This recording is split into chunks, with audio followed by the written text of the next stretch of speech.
Good morning, everyone. Welcome to this week's episode of Breakfast with Boom. I am your host, MrBooMStickXL, and man, oh man, have I put together one heck of a show. Get ready for the best 2 hours of gaming news and opinions from some of YouTube's biggest and brightest. Let me introduce today's amazing panel. First up, he's known on these gaming streets as the man with a million, supporter of all three consoles, but bleeds green when he's cut, owner of nearly 1,400 Xbox games, showrunner of the awesome Xbox 2 podcast with Jez Corden, achievement extraordinaire, and incredible content creator, my very good friend, Randall Thor 19. Welcome, dude. Welcome, Boom. It's a pleasure to be on your show. I'm sorry we were supposed to be on last week. I got the times confused. I thought it was supposed to be 10 a.m. my time, but it was 9 a.m. So I apologize to you. I apologize to anybody that was tuning in to hear us chit chat. But I'm ready to go. Hopefully the mic sounds good and everything's going well right now. Yeah, So, listen, dude, I've been a fan of your show since you had 8,000 subs. And I got to say a big congratulations because you're closing in on 23,000 subs. And that is a big deal. So congratulations on that. Thank you so much for hanging out. It's greatly appreciated. Well, thanks for having me on, Boom. It's been a journey. It's been a fun journey, and you meet a lot of people along the way. And I gotta say, I've met a lot of great people in the Xbox community, yourself included. So Thank you I very can't wait to much. see what the next year brings. Oh yeah, 2019 is going to be big, I think, for everyone's channel, gaming especially. But let's move on to the next guest. He is a returning guest who has been gaming for over 35 years and is not afraid to give his opinion on Twitter. His YouTube channel offers gaming news and opinions with some laughter and banter thrown in for the amazing price of free. Please welcome the gaming guru. Hello, I'm so happy to be back. Thanks for having me again, Boone. I think your podcast is brilliant. I think you're brilliant, and I've got an excellent group of fellas here with me. So I'm really looking forward to getting to the show. Well, listen, dude, it's great to have you back. Like I said, you're one of the Xbox members of the community that are not afraid to kind of throw your opinion out there and bring up the Earth Defense Force. So thank you for that. But you know what? Listen, it's all about gaming. It's all about fun. Let's move on to the next guest. He is another rising star in the YouTube community. He's a proud Xbox ambassador, YouTuber, streamer, writer, and most importantly, a gamer, a lover of all things Xbox, and showrunner of the YouTube channel that has nearly 7,000 subscribers. Please welcome Ambassador Zemi. Welcome, dude. Thank you. Thank you very much. Hello. Thank you so much for letting me come onto the show today. This is the very first podcast that I've ever done, and we have so many great topics to talk about, and I'm super excited. And just thanks for letting me come on the show. Well, listen, you know what? When I built this channel back in 2017, it was built on the ideology that community came first. And having new talent come onto the show each and every week is something I look forward to. And you know what? It's going to be a great show. But let's move on to the next and last guest, but certainly in no way least. We have an up-and-coming dude who, in my opinion, has what it takes to take his YouTube channel to the next level. He's new to content creating, but enthusiastic about gaming, and isn't that what matters in the end? He's also co-host of Respawn Gaming. Please welcome Tom Wild. Hello, Boom. Thank you ever so much for joining me. And I do apologize for the late, well, not necessarily late, but nearly a near miss arrival there. I am fairly new to this, but no, I just hope I don't disappoint. I'm enthusiastic to chat about such fantastic topics we've got here. So thank you ever so much, and let's have a great show, gentlemen. Well, listen, thank you so much for being here. Once again, this is the first time you're on the show. And like I said a few minutes ago, I enjoy showcasing new talent. I think that should be at the forefront of everyone's channel. We are here to help one another. It's certainly what I'm going to continue doing.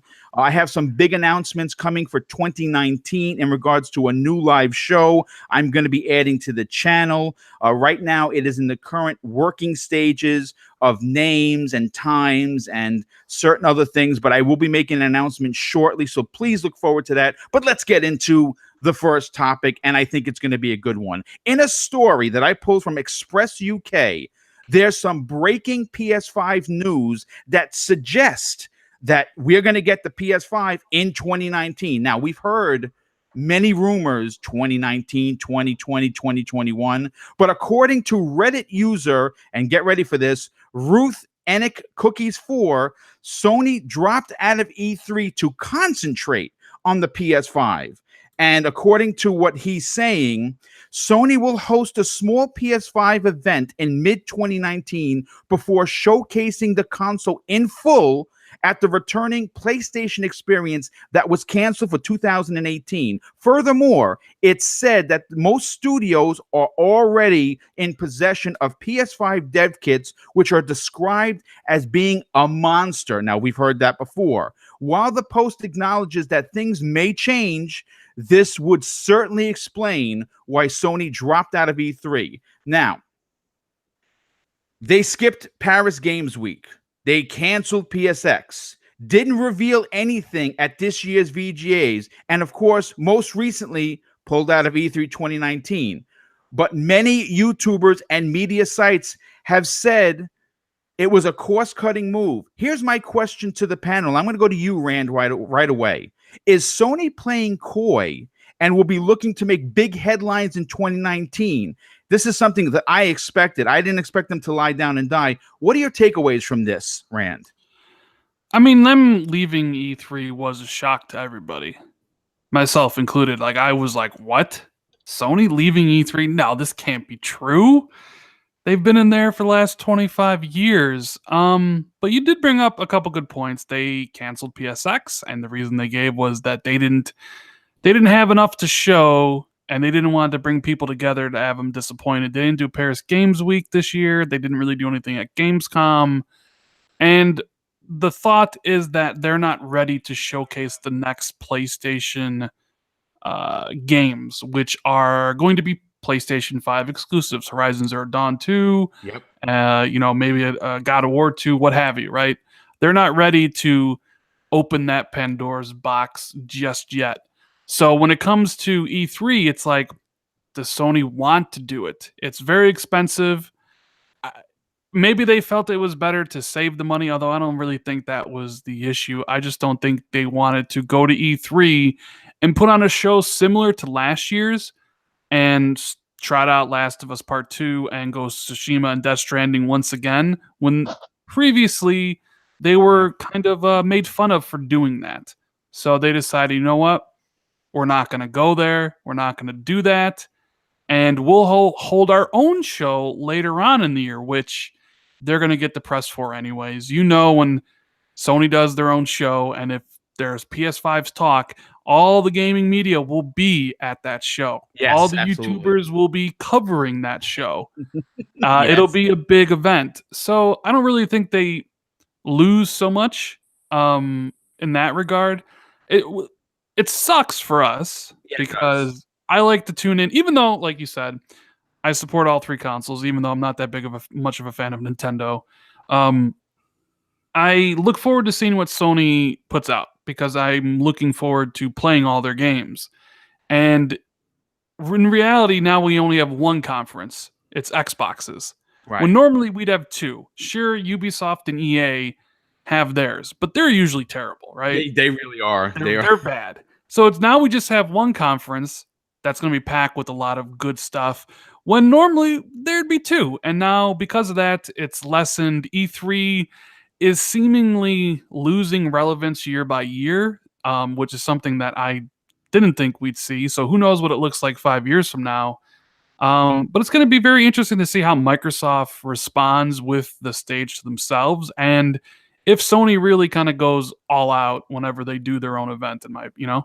Yeah, you know what? I'm right there with you. I anticipate Sony's event being a big to do. I mean, listen, you can take nothing away from the way that they started this generation, and in fairness, the way they're going to end it on top. They have been kicking ass and taking names.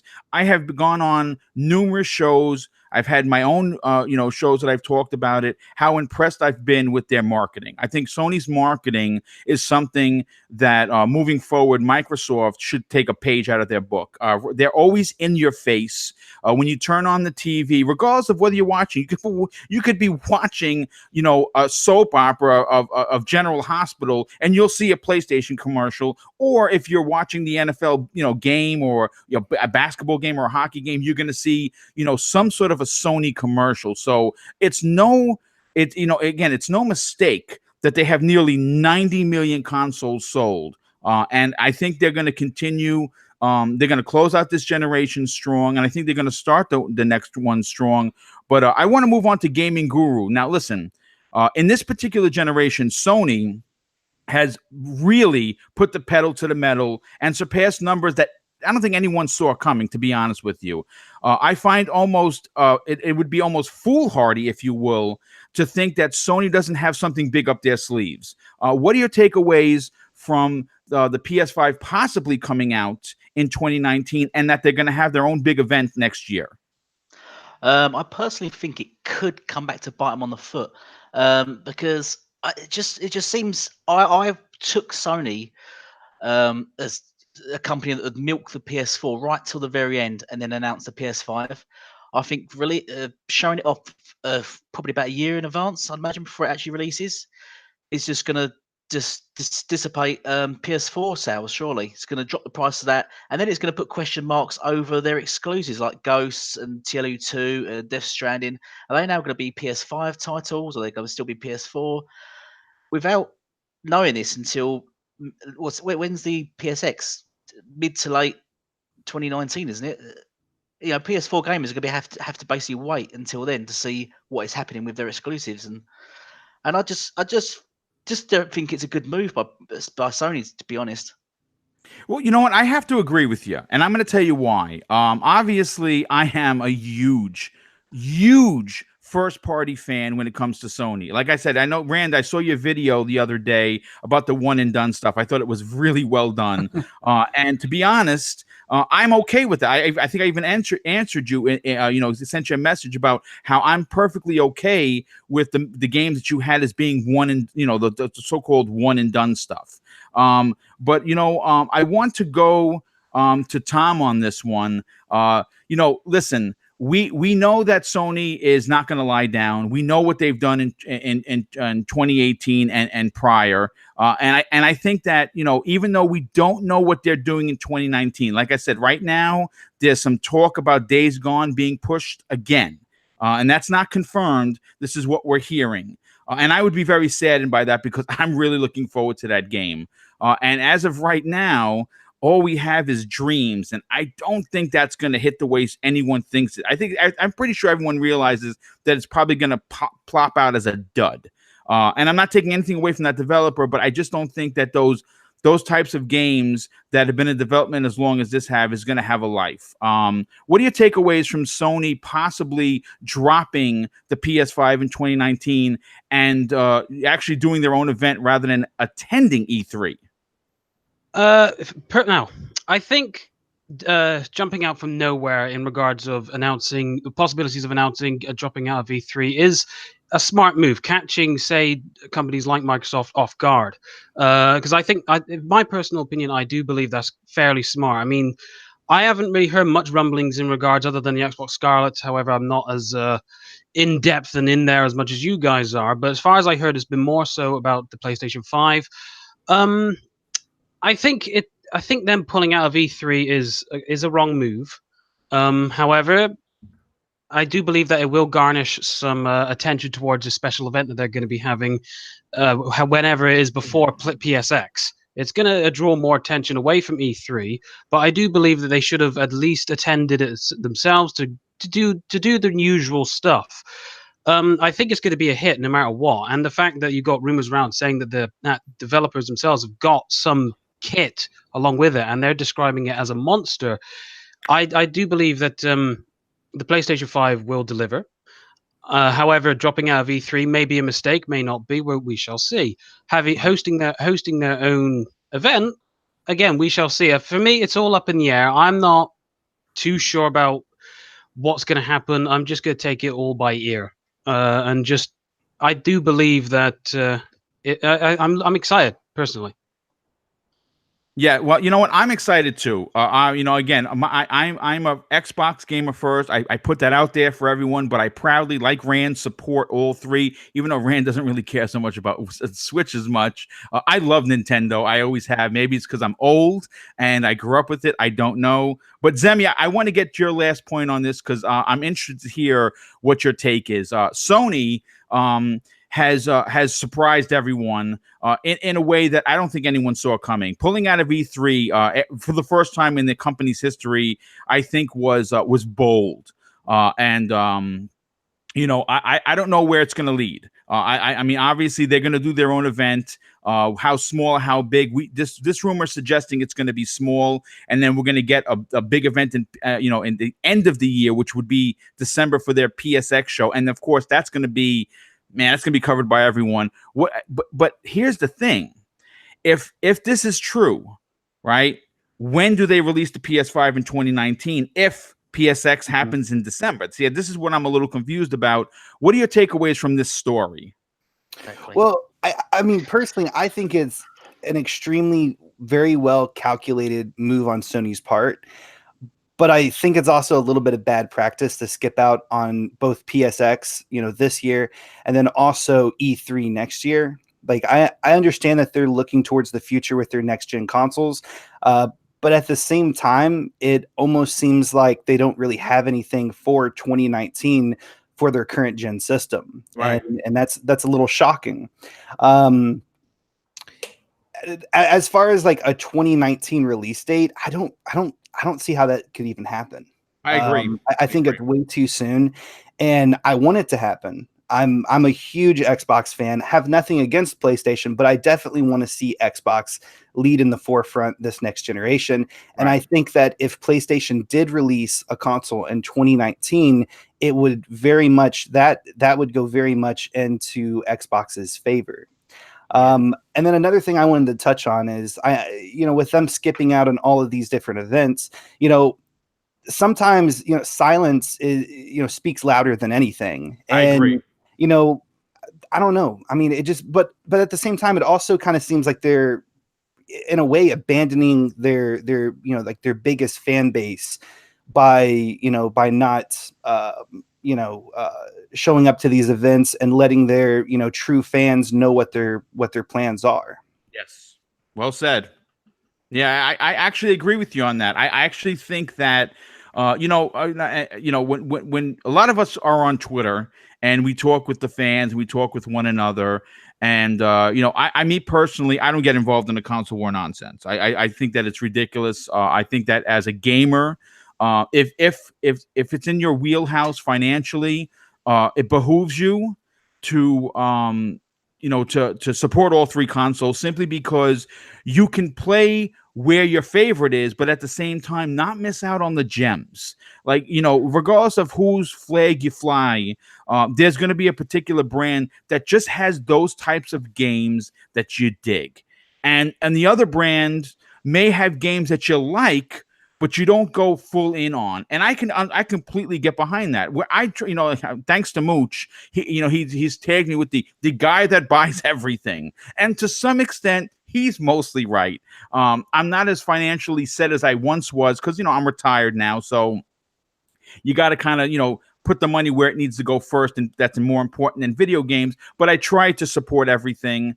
But I'm very interested to see what Sony is going to do. I am very concerned as a fan of the brand that 2019 is going to be a barren desert. And if they're waiting to the end of the year to give us any kind of like really big information on the PS5 and what they're going to have as launch titles, man, it's going to be a dry year for Sony fans. So, this might be a great time. And I'm not, again, Xbox is not paying me, folks. If you're a PlayStation only supporter, you might want to consider jumping into the Xbox now. Get yourself Game Pass and play all the stuff that you might have missed, because it looks like Sony's is going to be dry when it comes to first party stuff in 2019. But you know what? If no one has any, does anyone have anything else? I was just going to say, personally, I just think it's a bit strange that the market leader, and they got a clear market lead. Yes, 2-1. Should just show their cards so early. I would have thought Sony would have sat back and let Microsoft take the lead just to see what they've got, because I didn't think they would need to sort of just show their cards off and just make. I don't know. I agree with you. I think it's strange. Yep. I don't think. I can't see a scenario where they only launch Dreams and Days Gone this year, right? What do you think will be coming that's going to be a surprise for all of us? I mean, I don't know. I have a feeling one of those other three games. Shenmue 3. Well, is that? I think that's actually supposed to come this year. Finally. Yes, but like when talking about the big AAA games, because I know there's other smaller games like Concrete Genie and stuff like that, but Death Stranding, Ghost of Tsushima, and Last of Us Part 2, I believe one of those games will be coming out this year as well. And Sony, like, they don't really need. They could literally drop a trailer in March and be like, "Here's the Last of Us 2 story trailer with the release date of September." Like. They don't really need to market Last of Us 2 because it markets itself essentially, or the previous game marketed itself. So it's not like they need to have the hype leading up to it. The hype will begin as soon as they give one of those games a date. Yeah, I agree. Now, I mean, it depends. Like, there's rumors that Days Gone was getting delayed because on the PlayStation Store it got moved to December 31st. And that might be an error. That might actually be true. I don't know. But I feel some combination of Days Gone and Death Stranding, or Days Gone and Last of Us Part 2, Days Gone, Ghost of Tsushima, I think are going to be launching this year. And the other two will launch in 2020. As like a dual launch, you think PS5 and PS4? Yeah, they'll be cross-gen titles, in my opinion. Because I think the PS5 is definitely 2020, for sure. Like, I think 2019 is... Like, there's no way. Right. They wouldn't leave E3 if they were planning on launching a new console this year. So that leaves either March of 2020 or November of 2020 as two possible release dates. And if you release it in March, you could have a staggered release of, hey, here's Death Stranding on PS5, PS4, here's Ghost of Tsushima. I guess it would be up to them to determine which one is best for their business interests, but I just don't think it's Days Gone and Dreams. I think there's one other game coming out for PlayStation this year. I'm not sure which one it is. I hope you're right, because I want Days Gone really in the worst way. Even if I got to wait till next holiday, I want the game. I'm excited. I love zombies. There's something about the Sony first-party titles. They have a certain look to them. I know people break their balls about, they all look the same. You know what? I totally dig that. I like their first party. I like the single player. I like the fact that they're story driven and they're adult themed. See, that is for Boom. So I'm hoping that we do get it, but we'll see. I want to move on to the next topic, guys, and I think it's another good one. Resident Evil 2 Remake, in my opinion, is going to be one of the biggest releases in 2019. Now, I know I'm going to get some slack for this, but I've already deemed it my game of the year 2019, and I have not played it. I'm a Resident Evil freak. I own every game from Japan. I even have the 15th anniversary briefcase that's worth about $2,000 that my wife got me. I believe it was for our first anniversary. I listen. I used to have because obviously I was a police officer in my prior career. I actually had RPD on my vest, so I'm a big, huge fan. But you know what? Something. This story I pulled from segmentnext.com. And the title is Resident Evil 2 Remake ESRB rating confirms in-game purchases, aka microtransactions. But why is this a big deal when the game is going to be a single player? Now, the word microtransactions has become as bad as someone telling you to go F yourself, to be honest. It's that bad of a word. And there are sound reasons for this. You take 2017 Star Wars Battlefront 2, terrible. 2018's NBA 2K18 are great examples of how not to do them. There are good ones, though. You take both Assassin's Creed Origins and Odyssey, and you know what? They're not in your face. If you want them, they're there. All you have to do is hit right on your controller. You go to the store, you buy what you want, and then you're done. Or you don't buy anything. You play the game, and they're both fantastic. Now, like I said, Resident Evil 2, I think, is one of the most anticipated titles for 2019. But in terms of in-game purchases, basically, this confirms that Resident Evil 2 will feature some microtransactions, which will probably be, cosmetic in a way. Like if you want to dress a different, get that leather outfit, or you want to look like the Gimp or something. I'm sure, listen, if you bought Capcom's games in the past, you know that they've had some really freaky costumes. They had that for Marvel vs. Capcom Infinite. They have literally infinite costumes. Listen, I think it's going to be an incredible game. I am not bothered by this, but I really want to get the panel's opinion. But before I do that, I have to thank two people. First of all, Caboose V42 with the amazing $25 super chat. And he says, finally able to watch live again. Yes, dude, we've missed you in the chat. He's definitely been a big supporter of the channel. And once again, Michael Johnson, flying in like a superhero that he is, $5 super chat. It says, it's fine, Boom. Sirico Shadows Die Twice is, in his opinion, game of the year, and he hasn't played it yet. So listen, I'm not the only one talking this craziness. But Rand, I want to get your opinion on this. Resident Evil 2 is going to be big for every console it releases on. But are you bothered by the fact that it might have microtransactions? Not like out of the gate. I'd have to see what they are. Just like you, I'm a huge Resident Evil fan. I'm so excited to finally be able to play it, and it's like the next game because it comes out in January.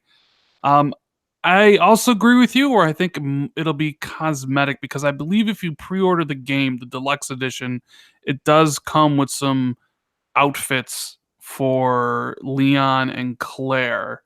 Yes. So I wouldn't be surprised if you can buy some other outfits for $5 or whatever they're going to sell, because I'm trying to think of what they could sell you that isn't cosmetic. And the only thing that comes to mind is perhaps like herbs, like green herbs and stuff like that. I couldn't imagine them selling you ammo and things of that nature. And I don't think you level up in that game like you do in Devil May Cry, because as we know, Capcom is introducing microtransactions in Devil May Cry where you can buy the red orbs and stuff. So I would hazard a guess it's just going to be cosmetic, and they have to have it listed as part of the ESRB in-game microtransactions or whatever.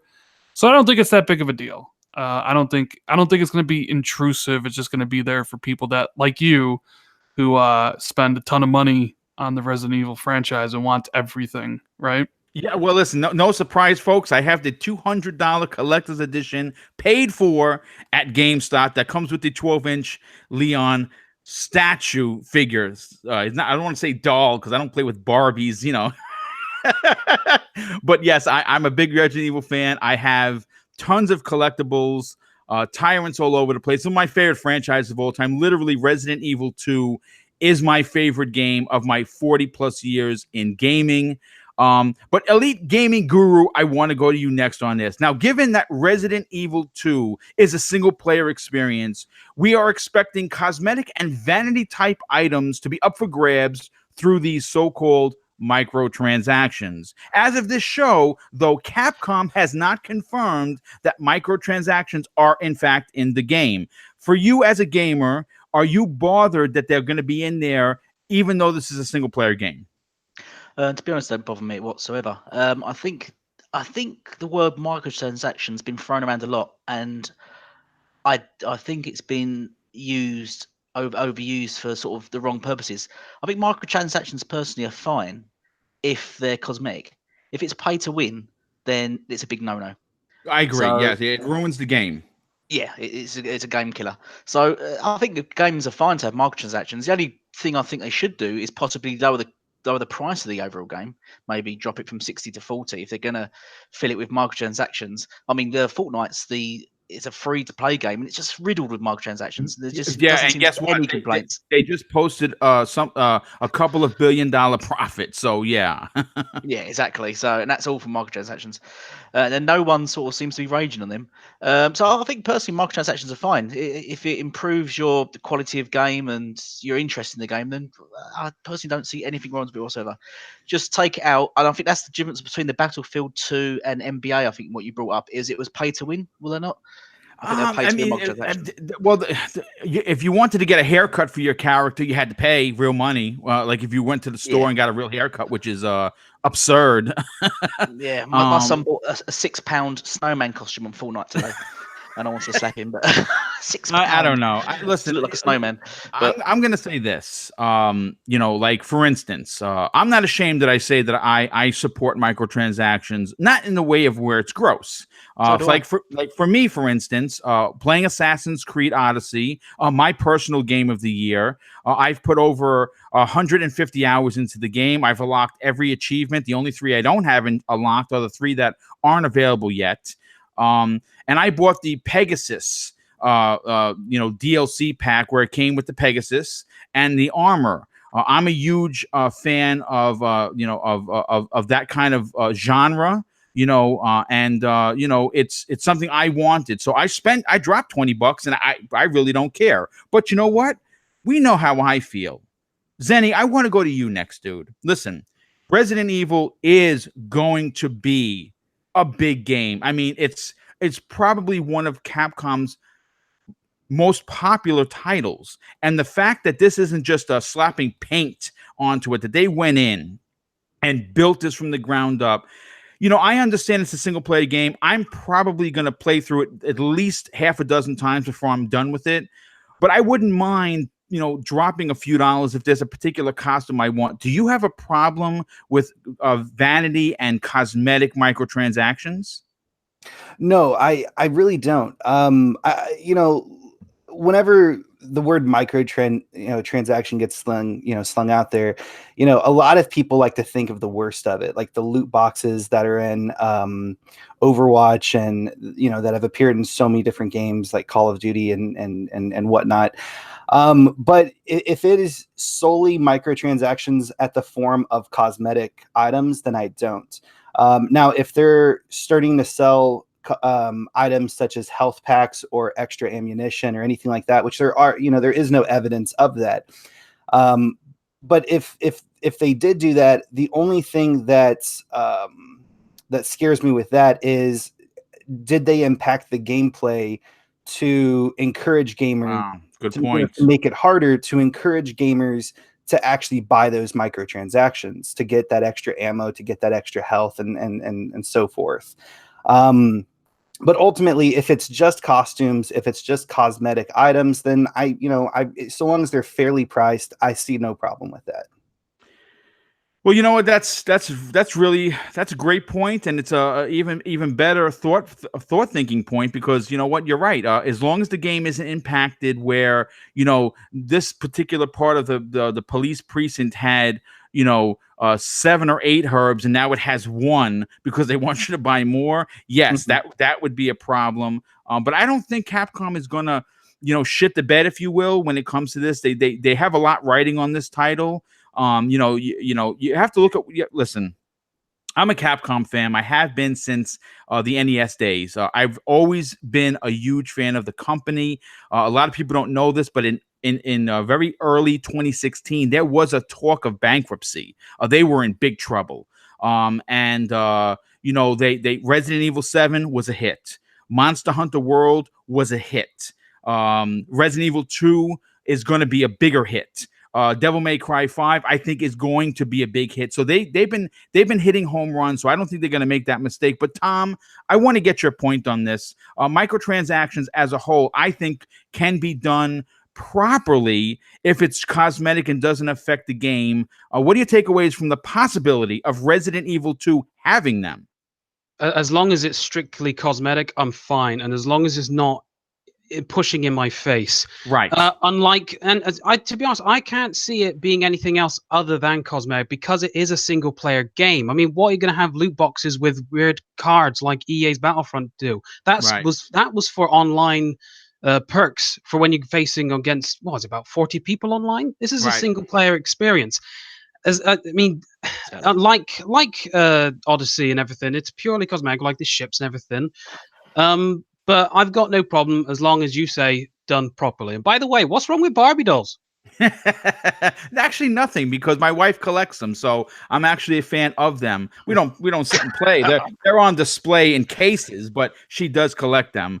Anyway, that was a great topic. I want to segue on to the next one, if you guys are okay with it. And I'm keeping with Capcom because new information that I pulled from GameInformer.com has Geralt of The Witcher 3 fame coming to Monster Hunter early next year, and the company continues to support this ever-growing franchise. Now, the new information should be extremely exciting, especially if you are a Witcher fan, which I like The Witcher. I did not beat The Witcher 3.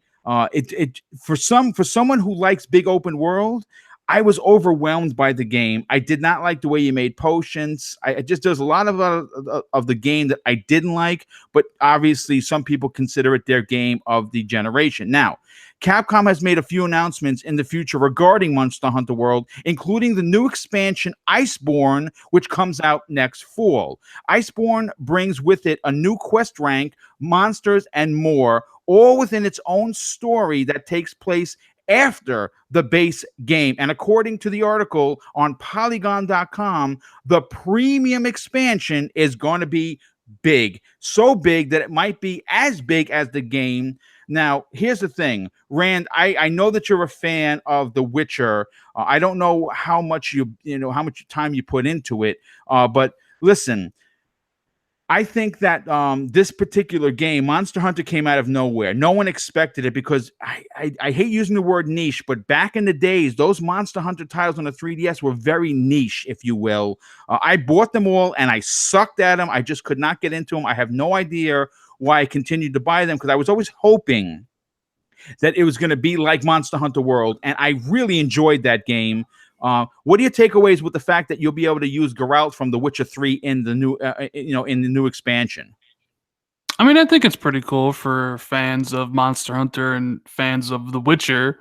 I think they had Mega Man. Yeah, they had Mega Man. They've had Dante from Devil May Cry.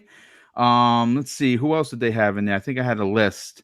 Yeah, they had they had Aloy from Horizon Zero Dawn for the PlayStation 4 version of it, which I thought was great. Ryu from Street Fighter was in it. So they've had some really cool guest characters. Yeah, it's nice to have content like that whenever, and see Geralt's getting around because I think he was in Soul Calibur 6. Yes, he's actually on the title of the game. Yeah. So I think it's really cool. I think the expansion, right? It's also coming out next year. Yes. Yeah, I think in the fall. I think they're looking for a September or an October release of it. It's going to be big. And like you said, like people love Monster Hunter, but it really took off this year. I think it's like in the top 10. It's Capcom's like best-selling game ever, and yes, it's a long history for them. So I've personally just never really been into Monster Hunter.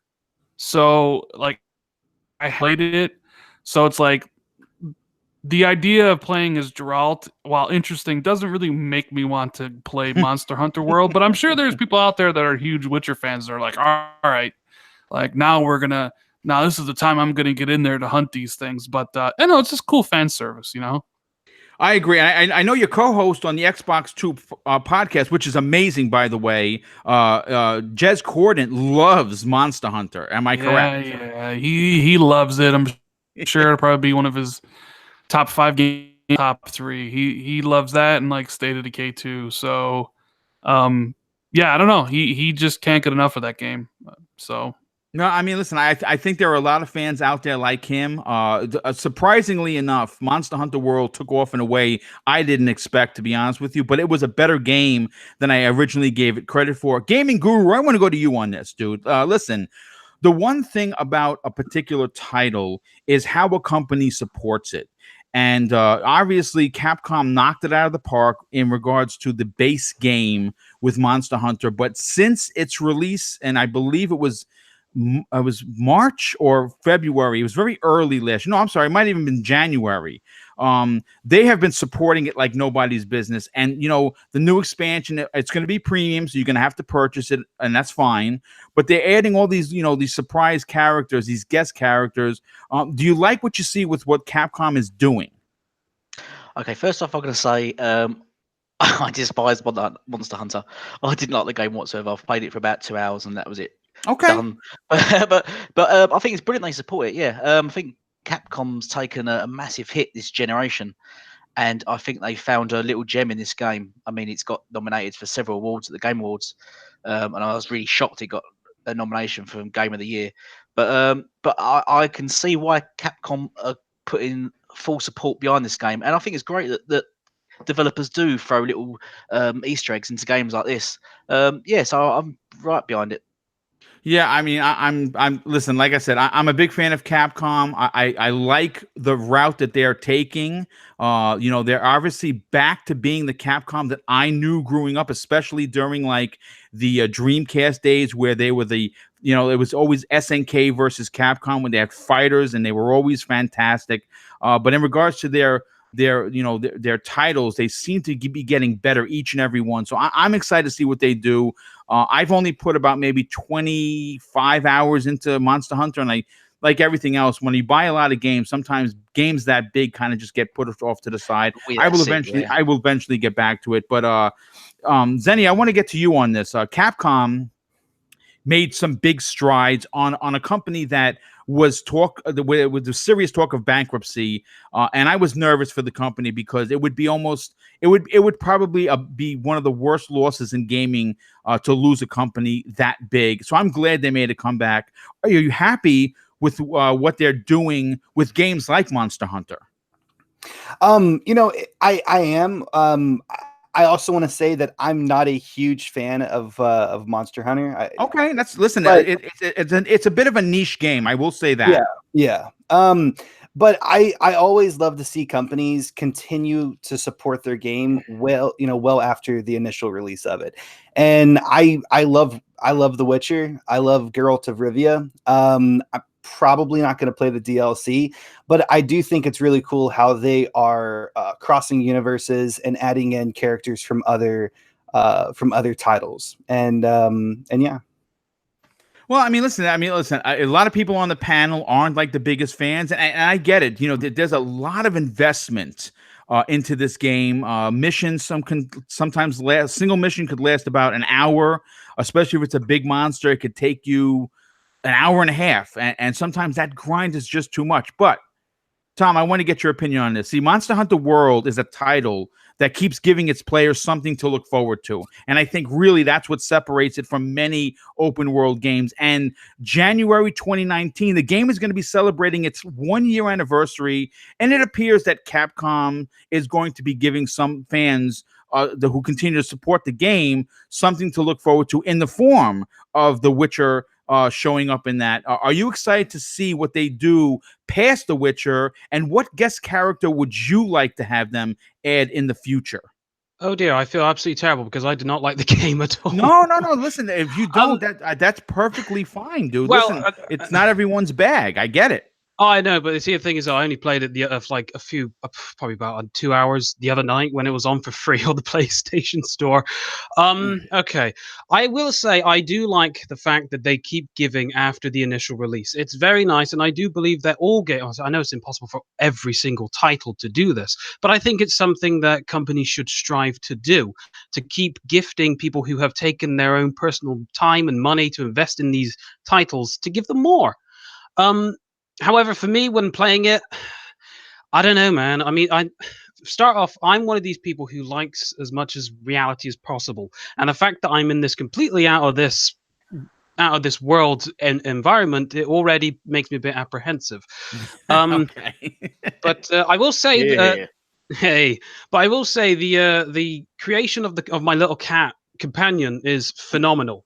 I love it. That's great. I know, but I mean, I even made my own real life cat and as my own little companion, and my wife was next to me. So as you can imagine, with I don't want to label every woman, but she's there going, "Oh, look at the little eyes, look at the little." So and anyway, sorry, I'm going off topic, but No, that's all right. Listen, this is a conversational podcast, my friend. Talk any way you want. Fair enough then. And once I lost the cat, because the introduction cutscene with the ship and everything, and the cat goes away. Literally, all that I kept thinking about was, where the F is my cat? I love it. That's awesome. But afterwards, I mean, it's a beautiful game. It's an absolutely beautiful game. I'm just not feeling it. It's something that it's a title that you're going to have to put a lot of time in. And to be honest, with other titles out there, I just don't think I've got the time for it. I think it's the combat mechanics which really just grinded on me. I just couldn't get into the combat mechanics of it. I agree. It's just Twitchy. Yeah, I agree. It's a lot of button mashing, and to be honest, it just does. Yeah, it's just not for me. I mean, listen, I'm going to say this: that the game requires a significant amount of investment from its players in regards to constantly upgrading your gear and constantly grinding to the next monster. So it's not everyone's bag, but you know what? I'm happy to see that Capcom has not forgotten that this was one of the most it's actually the biggest selling game for them in their company's history, and that they're going to continue supporting it. I think that they really hit on something. It's certainly not for a casual gamer, but even someone who's hardcore might find it too daunting, if you will. But you know what? We've given Capcom enough spotlight, and I have to move on to the next topic to keep the show moving.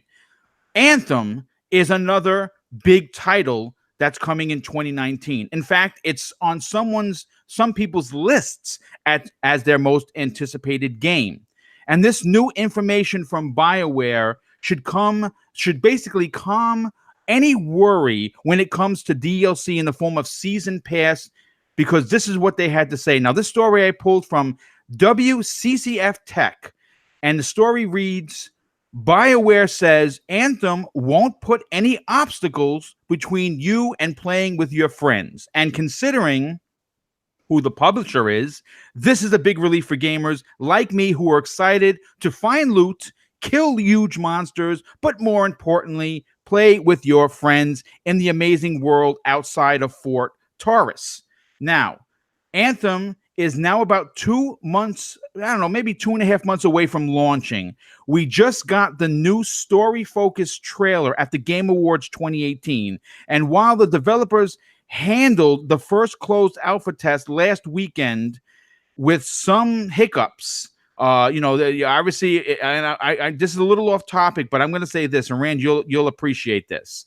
If you listen, as content creators, sometimes we get privy to alphas, and they are the earliest of games. Now, I'm sure you saw the story running around. Some banana head decided that he was going to disregard the NDA that you signed, the non-disclosure agreement to talk about the game, and stream it live on Twitch, and he got in big trouble for it. Now, I don't know if EA is going to take legal action, but they removed all of his games from his Origins account, and obviously his account was suspended. So if you are a person, a gamer or content creator that gets into one of these alphas, please, for the love of Jehovah, don't do that. NDAs are serious, and they can sue you if you break them. But you know what? This new trailer that they showed at the Game Awards 2018 completely blew my mind. I knew what I was getting into with this game. I'm a big Titanfall fan. I'm a big Destiny fan. And I think I'm also a big BioWare fan. So the three merging together, the minute I heard about Anthem, I was through the roof. But after seeing that trailer, I was completely on board. I even reached out. I even tweeted, because obviously, surprise here, folks, Boom likes Collector's Edition. I was hoping that they would have something more than the digital Collector's Edition. I think that's $80 or a $73 if you have EA access. I want actually a statue of one of these things. I'm looking forward to it. But here's a direct quote from the interview with game director Jonathan Warner. If you're ahead in the story and I'm behind, we allow you to do that. We're not trying to socially engineer that experience. So you'll get a little warning that says, "Hey, you're about to play a mission that's ahead of the story. It may contain spoilers for you," and we leave that choice to the player. Now, Rand, I think this is a big deal because obviously the playing style and are different. Obviously, if I'm playing early, someone may be in the UK, they're playing late, and because of work schedules, we may not be always be on the same page or be able to team up. Do you like the idea that you'll still be able to team up with your friends, even if it means you'll be able to jump ahead in the story? Yeah, of course. I mean, if the whole idea of the game is to play it in co-op, then yeah, I want to be able to play with my friends, and if they're ahead of me, then that's kind of a negative. They would. I don't know how that my game. I think this kind of makes it so it's like it's just one big world, kind of like Destiny, because you can do Destiny missions at any point in time, whether you. I think you can at least. I don't know. I haven't played Destiny in a long time. Maybe I'm completely wrong on that one. But for a co-op game like this, yeah, it's extremely important to be able to play. I mean, yeah, it sucks for story spoilers if you that aspect of it. But I guess if you were really into the lore, then you'd probably do the story, as it came up, right? Like Right. you wouldn't want to skip it. And when we play, and if we're playing a co-op game with one another, so. Well, let me ask you this, Rand. Is this a game that's going to fall into your particular wheelhouse of titles? And how excited are you for Anthem? Because obviously we're going to get it February 22nd. That date has not changed for this particular game, which I'm excited about. And it's coming right on the heels of Resident Evil 2. So we're getting back-to-back big games. Are you like what are your excitement levels on this particular title? I mean, I'm pretty excited for it. I mean, I haven't really enjoyed a lot of EA games lately. They've kind of been the devil when it comes to video game publishers, right? But I do love BioWare, and it does interest me quite a bit. Now, with Metro moving, this is the only game coming out that week. Yes. I would have played Metro first because I love that series, and I would have played it over Anthem.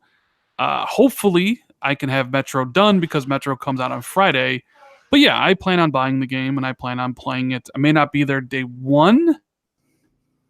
Only interested in playing it. All right. Real quick, a couple of people in the chat are saying that you're botting pretty bad, Rand. I don't know if you want to back out and come back in. Okay. All right. So, all right. While Rand does that, Elite Gaming Guru, I want to jump to you, my friend. This when you talk about BioWare, the first thing I think of is story. And we're going to get that. We're going to get the story right in your face. We're going to get character development. We're going to get story. But we're also going to get multiplayer. We're going to get co-op. We're going to get again, if you're a big BioWare fan, if you're a fan of the Mass Effect series, if you're a fan of the Titanfall series, I think we're going to get a bit of a combination of both. I'm stoked for this game. It's literally on in my top 5 of games I'm excited for. What are your takeaways from the new trailer and what the director had to say regarding playing with your friends, even if you're behind in the story? Firstly, it looks the game looks lovely jubbly. That's all I can say. Day one for me, and I think it's brilliant that you can just because that's what I think is a bit weird in Destiny. I don't think does Destiny have the same thing. Well, Destiny, if you're too far behind in levels, you can't. So I'm pretty sure of that. You get boxed out of playing with your friends, which is I think shitty. That's the problem I've had. Yeah, I think it's a great little feature. All new features and things to encourage co-op playing and sort of it's just brilliant. And I think this game is going to be massive. I'm really looking forward to what BioWare do. They're really good on storytelling.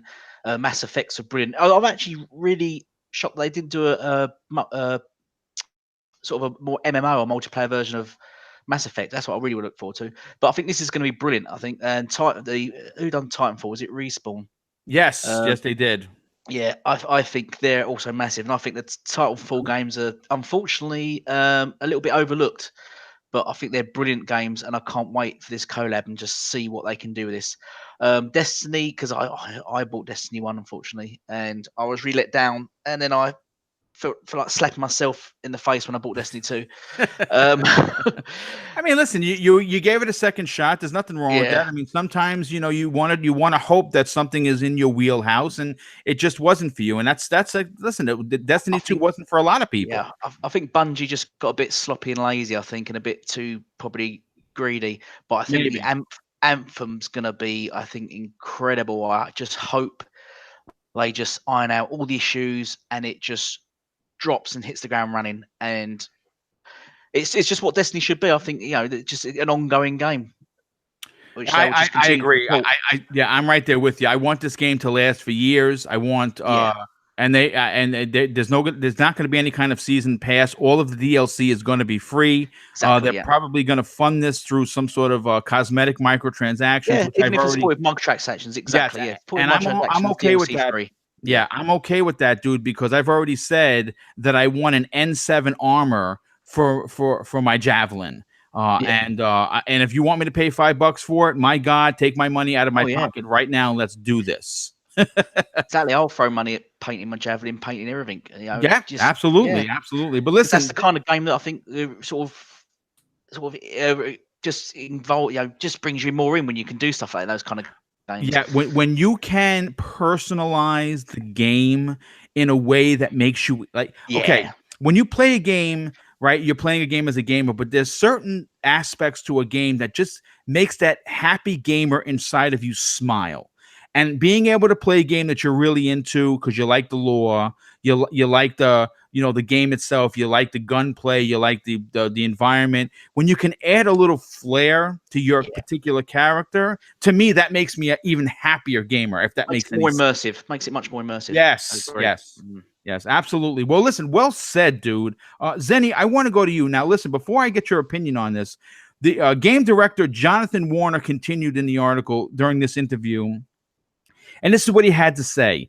We do some difficulty scaling for you so you won't be in a horrible experience. We look at your pilot level and we do some scaling based on that and who you're with. It will be a good experience for you no matter what, especially with a game like this. You're not always fully coordinated with your friends. You always have one person in your group who's playing all the time and who's much higher level than everyone else. And we don't want that to discourage you from playing together. So we're going to allow you to for that to happen through the scaling. Now, I think this is a big deal.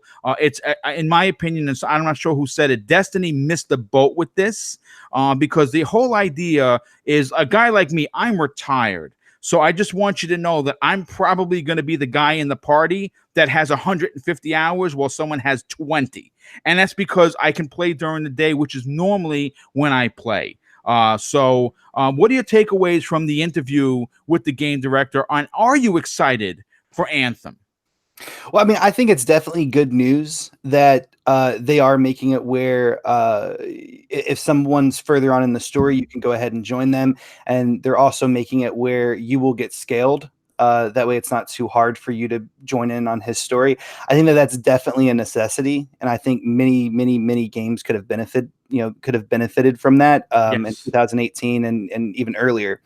As far as Anthem goes, I am excited, but I'm trying to limit my my hype level just because EA is the publisher, and I don't want to spread any more hatred for EA, but they definitely don't have like the best track record.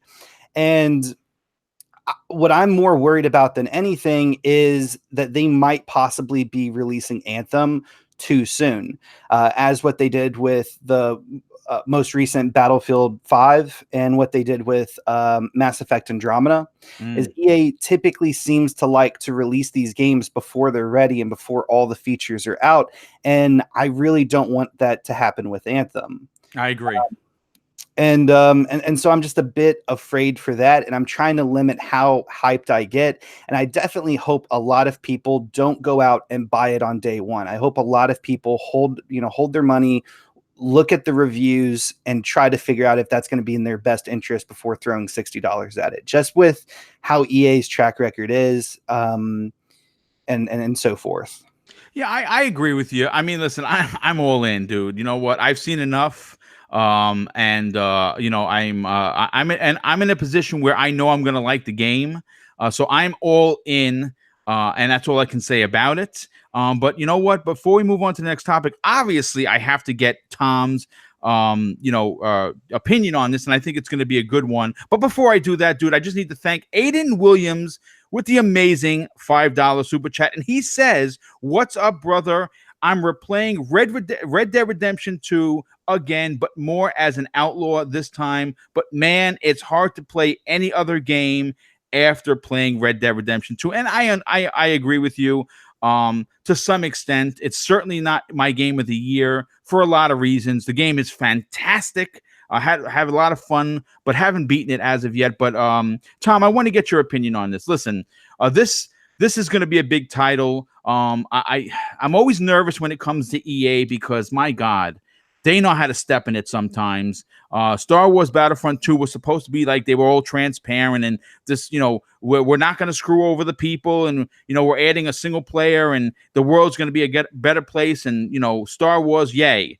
And it winds up being, wow, I mean, like a black eye they'll never get rid of, no matter how much ice they use. But I'm amped for Anthem. The latest trailer has me through the roof excited. What are your takeaways from what the game director had to say about playing with your friends?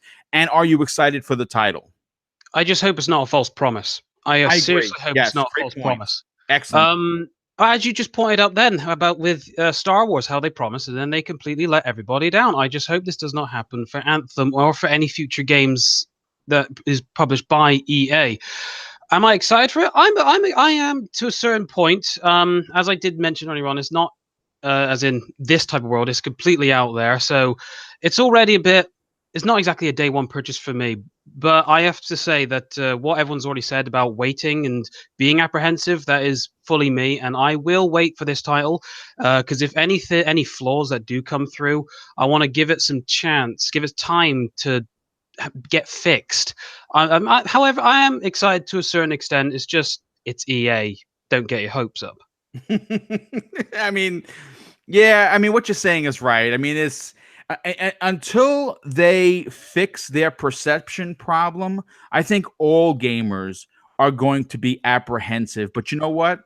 I want to move on to the next topic, and the hit parade continues because it's another big one. Borderlands 3's character art potentially leaked, and even though any new information of this is great for personally, my question is, when the heck is Gearbox Software going to confirm the release of this damn title already? And in a story that I pulled from comicbook.com, they say that this character artwork that was leaked is supposedly confirmed for Borderlands 3. Now, here's the thing. Borderlands 3 was a no-show at the Game Awards this last week.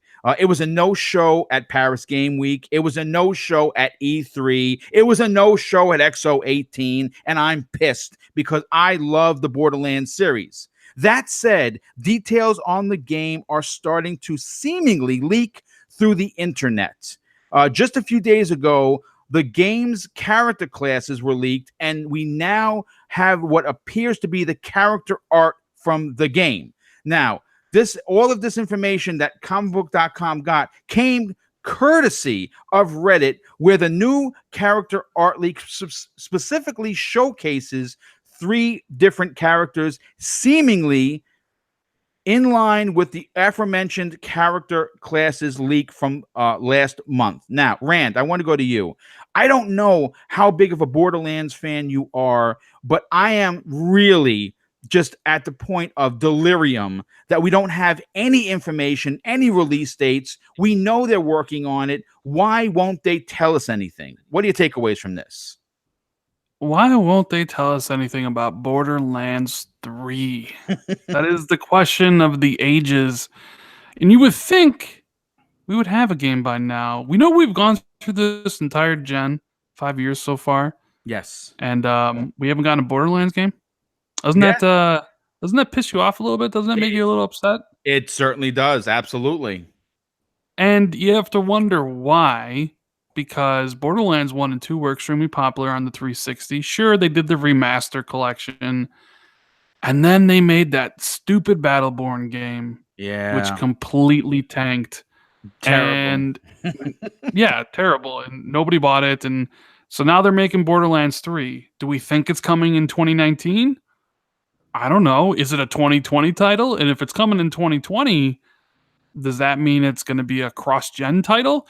I actually think that might be the case, Boom. I would not be surprised if they hold off and have that game release as a launch title, PlayStation 5 and Xbox 2, as well as a title that you can also play on the Xbox One and the PS4 to try to maximize their revenue for the title, because they need it, because quite frankly, disaster for them. So Yeah. that's kind of my whole take on Borderlands. And yeah, I like Borderlands. I played 1 and 2. I got all the achievements in both. Wow. And I'm waiting to see how they kind of evolve the series, you know? Boom, could I just quickly cut in for a second? I do apologize. Please, absolutely, Tom. Go right ahead. Yeah, back in June of this year, Walmart in Canada accidentally leaked a bunch of games, and I just wanted to get anyone's opinion on, do you think that's legit, or do you think it was a mistake? Or if so, if it is legit, the fact that they did announce these before any official announcement was, does that mean that it's going to be soon? You know what? Let me just say this.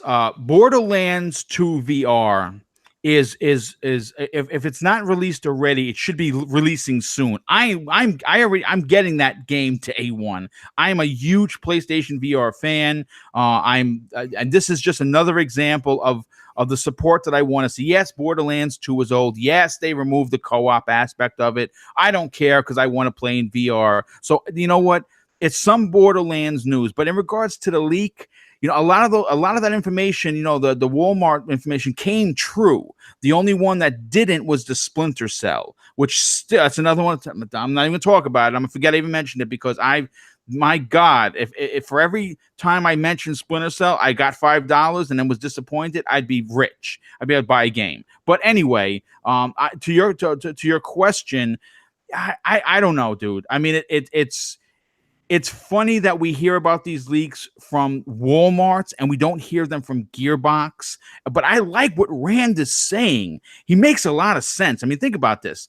They really took it on the chin with Battleborn. I mean, it was a flop, and I bought that game day one, season pass, or head full in, and it was bad.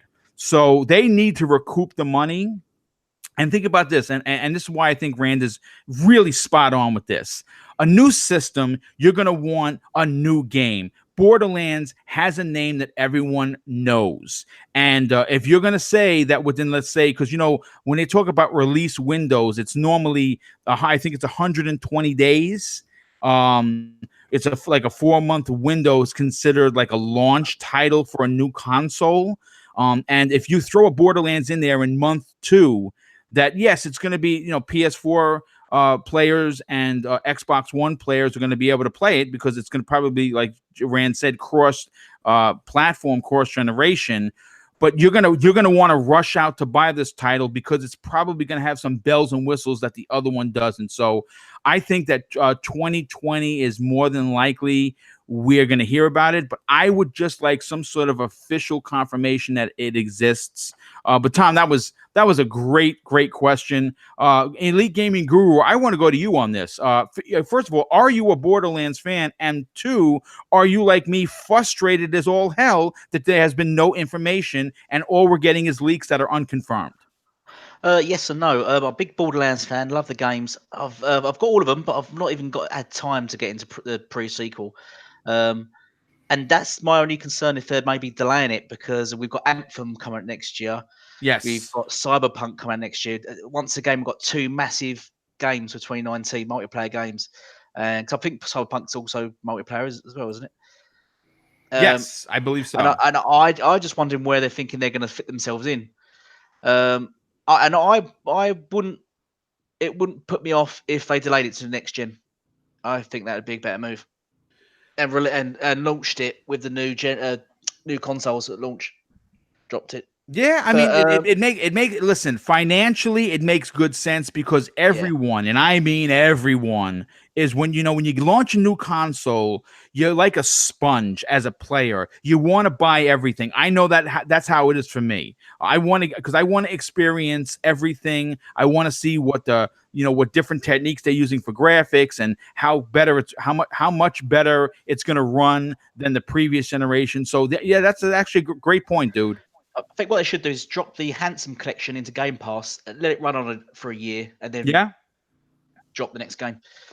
But I mean, that makes perfect sense, dude. Yeah, I'm looking forward to the game definitely.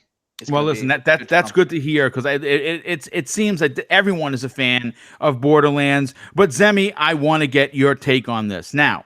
Gearbox has really been tight-lipped, almost to the point where you don't even see them tweeting on Twitter from their account anything other than, we're going to start hearing about, Borderlands VR. The commercials are great. And as excited as I am to play that game for the 6th or 7th time in VR, even though it's going to be slightly different because it's VR, I want Borderlands 3. I want something.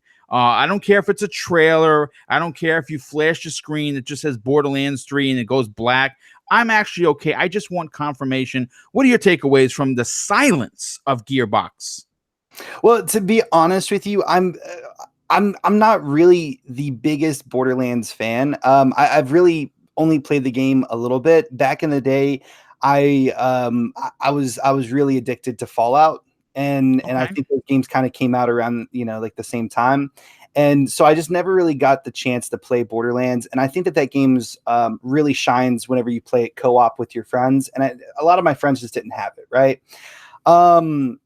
As far as the silence, I mean, I think, most developers are typically silent nowadays.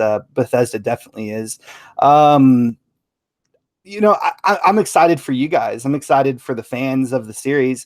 Now that Borderlands VR game, is there currently a release date for that? Well, I've been seeing the commercials, and sadly, I had it in the notes. I cannot. I might have taken it out. And I don't have the release date. I believe it's releasing soon. It might even be December. Anyone in the chat, do me a favor. If you know the release date for Borderlands VR, just throw it in there, and I'll give you a shout out. I don't remember, but I from what I understand, it's soon. And that to me is exciting because, like I said, I'm a huge supporter of PlayStation VR. Yeah, I mean that would be one game that I would be really, really interested in, just because I'm very fascinated with the whole virtual reality, and unfortunately, Xbox doesn't have the ability to play those types of games. Right. But yeah, I mean, I would be very, very excited for that Borderlands VR game.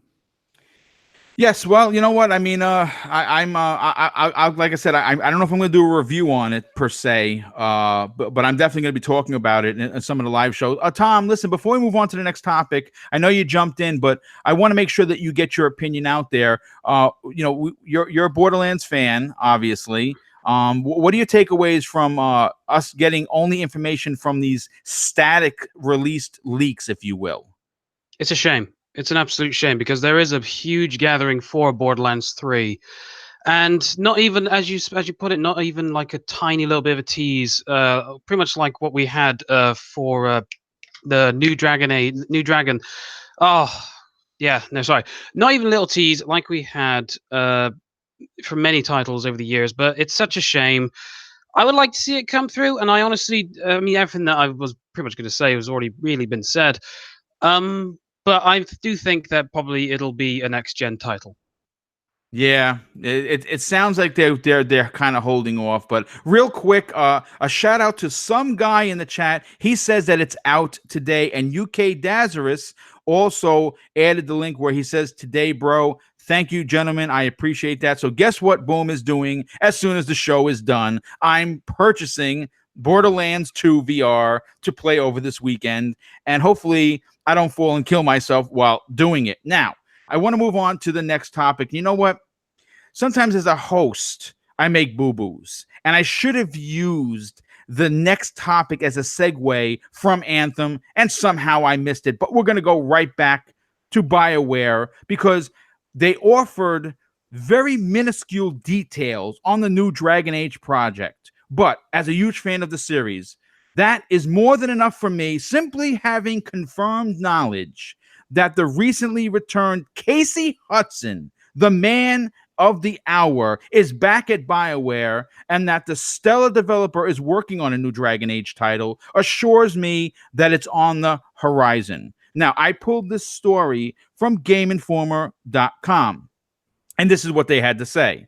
After the announcement of last week's VGAs, where BioWare showed off a tease, and it really was a tease, of the unnamed Dragon Age project, fans like the author have been wondering when this title would see the light of day, and more importantly, would this generation get that title, or will it be in the next? Unfortunately, Casey Hudson and Team BioWare had nothing else to say outside of a blog post that can best be summarized as it exists. You'll see more eventually. Now, Rand, I don't know how much of a big fan you are when it comes to Dragon Age. I'm a huge BioWare fan. I have been a fan of their works since the OG Xbox days with games like Knights of the Old Republic and Jade Empire. Are you happy to know that the game is okay? We may not get it for 3 years, but Dragon Age is going to be coming out, and the fact that Casey Hudson has returned to BioWare. What are your takeaways on this, Rand? I would be happier if it was Mass Effect. Yes, so would I. Yeah. Yeah, I mean, I played Dragon Age 1, or Dragon Age Origins as it's called. I didn't play 2. You Played didn't a little miss bit of much. Yeah, I didn't play Inquisition. I played Inquisition, but not a lot of it. Okay. So I don't know. I really wasn't. I mean, I'll probably play it when it comes out, but for me, I don't know. BioWare was Knights of the Republic and Mass Effect and Jade Empire. Those were the games I really enjoyed from them. I don't know. I really couldn't get into Dragon Age for whatever reason. Like I was like, you've no idea how into Mass Effect I was. Like, Yeah, no, I mean, I can get it. I can hear you, because Mass Effect is probably in my top 5 games of all time. yeah, like I am a sci-fi nerd, so like that game spoke to me where in a way Dragon Age really didn't. And it's nice for them to reassure their fans that aren't looking forward to Anthem that, hey, you know, Anthem's coming, but if you don't really want Anthem, don't worry, we got Dragon Age coming for you. And it's great that Casey Hudson's back. You know, for a lot of people, he was BioWare. You know, he was the head of it. The one thing I was disappointed in, and it's nothing to really do with EA, I just remember how happy I was, or excited at the prospect of what Casey Hudson was going to do when he joined Microsoft. Yeah. Like 4 years ago, I thought to myself, all right, here's a guy that you can build a studio around because he's proven, and yet he sat and worked on HoloLens for 3 years. Big waste of time, for sure. Yeah, and now it's like, well, finally, Microsoft is actually making studios, and they built one around Daryl Gallagher. So I just wonder if it was one of those wrong time, you know, wrong place, wrong time, where if it happened, you know, right now, then maybe Casey Hudson's leading a studio and not Daryl Gallagher. So it's just like, I'm happy he's back because I think he'll bring back Mass Effect, and I think he'll do right by that franchise as well as Dragon Age. I just think of what could have been, you know, if he was Microsoft built a studio around him. Let me just say something to your point. First of all, unbelievable point, Rand. I didn't even think about that. You know, Casey Hudson is Mass Effect. When you say his name, it should be in his middle name. The initial should be M.E. Hudson. Simply because he was the driving force. Not taking nothing away from the team that helped build the game. We know that he was the guy, right? And you're 100% right. I think that if it's Microsoft 2018, 2017-ish, and Casey Hudson is sitting around, I think that Gallagher would have got his own studio, but I think Casey Hudson would have got his own studio, and now we're talking some serious stuff here. But you know what? He's back at BioWare. I'm happy about that with you. I think that the next Mass Effect is going to be the return to greatness that we want. But I'm happy to know that Dragon Age is in production. Now, Elite Gaming Guru, I want to go to you. Now, Dragon Age Inquisition was a return to the series that opened to, had that open world feel to it. And now this was not the case with Dragon Age 2. It was probably the worst of the series. I beat it, but didn't thoroughly enjoy it. Now that we know for a fact that Dragon Age is in production, even if we don't get it for this generation, we get it in the next. Are you excited to see what BioWare can do with a returned Casey Hudson? Yes, and probably for a different reason to everyone else. Dragon Age 3, I loved the multiplayer on it. I don't know if anyone played the multiplayer. It was great. Yeah, it was great. Yeah, that's what I really got into. I played the game and completed it, but the multiplayer aspect of the game really just pulled me in, and loved that very much. And I'd love to see more on that, and if they sort of develop that a bit more. But yeah, I'm really looking forward to the game. I love the series. And I love the whole relationship thing you do, like in the Mass Effect kind of thing. Really sort of brings you into your sort of your own and your character, and just really involves you, sort of like what they did with the Fables. But I'm really hyped for it, and also I think they did it right, because everyone's talking about it now. We're talking about it right now because they did what I think Microsoft should have done, where they dropped the ball there. Is they just showed a little glimpse, they showed a little bit of skin. Yes. Yep. And now everyone's thinking, oh, what's that? Everyone's ears pricking up. Everyone's searching the internet for it, and it's on everyone's mind now. And they've not even shown anything, and that's where I think Microsoft just missed out there. They should have just shown a bit of Ninja Theories gameplay, or not gameplay, just a picture or something. I think it's brilliant marketing by them, and I think the game's going to be fantastic. But once again, 2019, there's some big hitters coming out in 2019. Where are they going to fit it in? That's a great question. I think where they're going to fit in is probably closer to the fall. I mean, you have the summer notoriously is dry. Yeah. And I think that the first quarter of the year is packed. The last quarter of the year is packed. So where does that leave you? Well, that leaves you mid-spring, early midsummer ish. So those 6 months is where they should probably land it, if it's going to land. Why are summers so dry? Why does nothing release in the summer? I just find that really weird. Well, I think simply because a lot of people travel. I don't think gaming gets the respect that it should when it comes to that. If you remember, everything used to be in the fall, and in March, January, February started to become the thing. I think the summer could be a big launching pad after a few years of big launches during the summer. But we'll definitely see. Anything else you'd like to add before I move on to the next panel member? That's it. I'm done, mate. Well, thank you so much. Remy, I want to go to you, dude. Dragon Age is a big deal for BioWare, but more so for the fan base. It does have a bit of a rabid fan base, and I think everyone is looking for a true successor to Dragon Age Inquisition. What are your takeaways from the tease, and are you okay with it coming out in the next generation? Zemi, you there, brother? Oh yeah, I'm sorry. Yeah, I mean, I definitely think that it will definitely come out in 2020. I think 2019 is definitely going to be a little bit too early for them. I agree. Especially with BioWare already currently working on Anthem. Like 2 years ago, they came out with Mass Effect Andromeda. Right. And then who knows what else they have underneath the hood. They could possibly even be in early productions for maybe even a Star Wars game, as EA has all licensings for that to begin with. Yep. So I definitely think it will probably come out in 2020, and I hope it does. I definitely agree with I don't remember his name, but whoever spoke earlier talking about how Mass Effect Andromeda, a new Mass Effect game, he would be more excited for that. And that was Rand, yes. Rand, yeah. I would definitely be more excited for a Mass Effect game as well. But with that being said, I played Origins whenever it came out on 360. Absolutely love that game. It's still probably my favorite Dragon Age game. I skipped out on the second one because it just seemed a little bit too linear. And Dragon Age Inquisition, I played a little bit more than halfway through and then got distracted.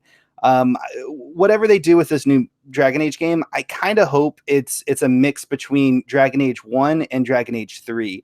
I hope it's not as open of a world, and I hope it's a little bit linear, a little bit more linear how Dragon Age 1 was. I gotcha. Okay, makes perfect sense. All right. Well, listen.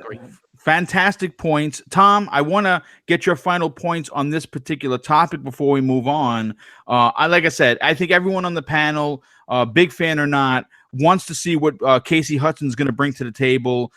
He, like I said, Mass Effect is his baby, and I would imagine that the next Mass Effect that we'll probably get in 2023, 2024 maybe, is going to be a big deal. But before that, they do have Dragon Age. The tease was exactly that, but I'm happy to know that it's in development. What are your takeaways from what they showed at the VGAs, and are you excited for what Dragon Age is going to do in future releases? Now, this is the topic which I'm extremely limited in because I haven't actually played any of the Dragon Ages. I know maybe some people might come running at me with some torches and pitchforks. No, absolutely not, dude. Listen, if it's not your bag, it's perfectly. Listen, before we go further, I just want to say, everyone, not every game is for everybody. I'm a perfect example of that. Ashen, I'm probably going to lose some subs for this, is just not my bag, and I will not play it. Could I just quickly ask, does anyone actually see what happened with the narrative director, John Epler? I did not, actually. Basically, apparently after this whole thing, he's actually sent a tweet out saying, a few folks telling me after seeing my Twitter profile to not bring politics into the game. And this was last week, I believe. Dragon Age has always been about belonging, about realizing that family is more than blood, and about celebrating our diversity and differences, and it will remain so. And however, someone actually called him out on that, and about how it's about diversity and differences and family, and he goes ahead and someone lists a few things that you could do in Dragon Age. For example, in the first Dragon Age, a young elf hunter was afraid of something in the forest, so he couldn't hunt to impress his girlfriend. You then have the choice to seduce that girlfriend and then tell him you banged her. I mean, listen, you know what? There's something that Rand will appreciate, and he obviously has spoken about this on numerous shows.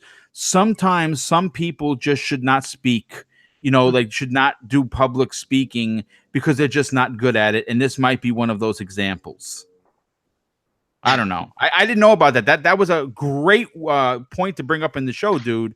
I don't know. I mean, listen, again, you didn't play Dragon Age. That's perfectly fine. Again, not every game is for every gamer. I perfectly understand that. I think everyone in the chat does, and everybody on the panel. If no one else has anything to add, I would love to move on to the next topic. Is everybody okay with that? Yeah. Yeah, it's perfectly fine. Oh yeah. Excellent. Now, Yep. Portal 3 has been the talk of the town for a while. As a matter of fact, anything with the number 3 from Valve seems to be something that they don't know how to count to. Obviously, I'm a fan of Valve. I'm a fan of Half-Life. We'll never get 3. I'm a fan of Left 4 Dead. We're probably never going to get 3. And now we're hearing that Portal 3 might have been Easter egged into one of their newest games, which is a battle royale type mode called Danger Zone for Counter-Strike Global Offensive. Now, this puzzle, both directly and in typical Valve shenanigans, indirectly is related to Portal. Given Valve's history for ARGs and its fan base for speculation, it's all about the inevitability that the rumor has already been swirling about for the potential of the sequel to Portal 2. Now, Rand, I want to ask you this. In the past week, we saw the release of the long-rumored Danger Zone Battle Royale mode for Counter-Strike. Now, I don't know if this game is any good because, quite frankly, I don't like Battle Royales. It's just not my bag. So, the map on this, but for this particular Easter egg isn't really large. And it's basically for 16 to 18 players for the so-called Battle Royale. So it's no surprise that fans discovered the Easter egg so quickly. And in the story, It says, we've heard from the beginning of 2018 that Valve was looking to start making software again. Just recently, the Orange Box and Left 4 Dead 1 and 2, along with Portal 2, became backwards compatible with the Xbox One X enhancements. Could all of these awesome clues mean something more exciting? Or am I getting ahead of myself? Rand, what do you think about a possibility of Portal 3 being released? Well, I know I want a Portal 3. Okay, Very excellent. much so. Portal 1 and Portal 2, oh my God. Such great games, both masterpieces in their own right. Yep. Portal 2 is just one of the best co-op experiences I've ever had. It was such a great game, and it's entirely depressing that Valve became what they are right now, just the stewards of Steam. Yep. And they didn't bother. They stopped making games for whatever reason. They focused on just counting the money that Steam was bringing in. But there have been talk recently that they're going to get back into game development. I think Artifact just released, Yes. which is a card game. It's the first game from Valve in a long time. So I would love to hope and pray that a Portal 3 could be something that is a possibility in the future, just like I hope and pray one day Half-Life 3 happens. I'm just not sure the people who made those games, what they were, still work at the company. In fact, I'm pretty sure they don't. Yeah, that's a great question, dude. Would you want a Portal 3 from Valve if it didn't have the same people who made the others so great? I'm not sure, because when you think of those classics, like we think of Half-Life and Portal 2, a sequel has a lot to live up to, right? And what you think of, they probably won't be able to match in your head. So it's going to be a disappointment. So I'm almost rather them not make a Portal 3. But that's just my kind of thinking. Like, I want one, but then at the same time, I don't, because I know it's not going to be as good as the last one. I agree with you, and this is what I want to say. I thought actually you were going to say it, but I'm kind of glad you didn't, because I kind of want to talk about it for a second. The writing in Portal 2 was incredible. Literally, probably not going out on the edge and jumping off. The best writing in a game to date. It was hilarious. The voice acting was spot on. It was a love letter to gamers. Now, it may not be for everyone, because it is a puzzler, and some people got frustrated. Myself got frustrated. I think when I beat it, what'd you get? 10 gamer score? Something like that. It was almost like it was depressing and and funny at the same time. Like, you play through this whole game, you pull your hair out trying to figure out these puzzles, and you get 10 gamer score. Not great, but you know what? The game was fantastic. And I agree with you. If the original team that made it isn't there or cannot be brought into this project, I don't know, man. I don't know. But Elite Gaming Guru, I want to get your take on this. Listen, this story I pulled from GameRant.com, and I happen to really, really like that website. They're really spot on when it comes to their rumors. They're really spot on with their stories. But Portal 3 is something everyone, I think, wants, that likes these type of games. Do you want to see a Portal 3? And do you think that the fact that Valve is going to be getting back, so-called air quotes, into producing games and making games again, do you think that this is a possibility? Well, I'll be honest. I never really played the games, and I had a friend that loved Half-Life and just was absolutely addicted to it. But watching him play it, I just think the game's a little overrated, to be honest. Okay. But I agree sort of where Rand is saying, is that those games are pretty old now. I mean, and I just wonder if it's still got the same development team behind it. And I just hope Valve, because they've been taking a back seat with gaming recently, and I just hope they're not just throwing this out as just sort of a money grab, a cash grab. So that's a great point, dude. Great point. I'd love to be pulled in. I'd love to be interested in the games, but I want to see what they got to offer first. So I don't want to sort of get any hype up at the moment at this stage.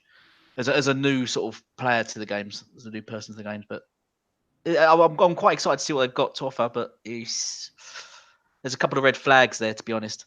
Well, listen, now look, let me just say this. I love the fact that people come on this show and they're honest. You don't have to join in if you don't play the game. So good on you for talking about that. And you know what? You bring up some great points. Zemi, I want to go to you. I don't know how much of a fan of Valve or Portal you are, but are you slightly has your interest peaked when it comes to the fact that we might in fact get Portal 3 from a Valve company that really hasn't made a game in a very long time? Oh yeah, I mean, definitely. I fall in the same boat. I've never played Portal 1 or 2. However, I have watched Let's Plays on it. I'm just not a really big puzzle type of guy. Okay. If they launched a Portal 3 here in 2019 or 2020, I would definitely get it. I would definitely play it, and I think I would definitely enjoy it. With you guys talking about how Valve maybe possibly has lost their magic because it has been so long, I don't really think that would be an issue because, I would say that Valve has probably been sitting on a lot of ideas, and they've probably thought of a lot of sequels and stuff like that. And I think that they definitely have the money to, if those individuals have left the company, finding really good replacements or even possibly getting those guys back by throwing them a big paycheck. Yeah, I agree. But yeah, I mean, and I definitely think that Portal 3 will be a thing. After looking at the Easter eggs and CSGO's new Battle Royale game mode on that map, after looking at those Easter eggs and those clues, it would almost be cruel if Valve didn't make a Portal 3. Like, you know what I mean? It would just be so mean for them to put all of that in there and then just not do anything with it. I agree with you, and that is really well put, dude. I gotta give you a golf clap on that one, because you're right. It would be almost criminal if you would to throw that in there. People find it and they're like, "Oh, well, good for you, suckers," because we're not coming out with it. Suck it. Can I jump back in? Sorry, Yeah. I was thinking about it as I was thinking, because they're sort of been challenged by Epic now. Would they make this game exclusive to Steam as well? You know what? I don't think so. I think that there's the only way you're going to see exclusives are with companies like Microsoft, Nintendo, and of course Sony. Their first party exclusives stay where they are for a reason. They sell consoles, they drive sales, they drive guys like us to make shows about it. The PC market, I doubt it. It would be an exclusive for that. Because they would literally be leaving millions upon millions of dollars on the table. Yeah, they like money way too much for that. Yeah, I agree. Yeah. All right. Well, listen, great point, dude. Really well thought. I like the mean comment. I didn't even think about that, but you're 100% right. It would be mean and criminal. Tom, I want to get your take on this before we move on to the next topic. Portal 3 is at the many of Valve's games, their three game, the number 3 for their games are always at the top of most gamers' most wanted lists.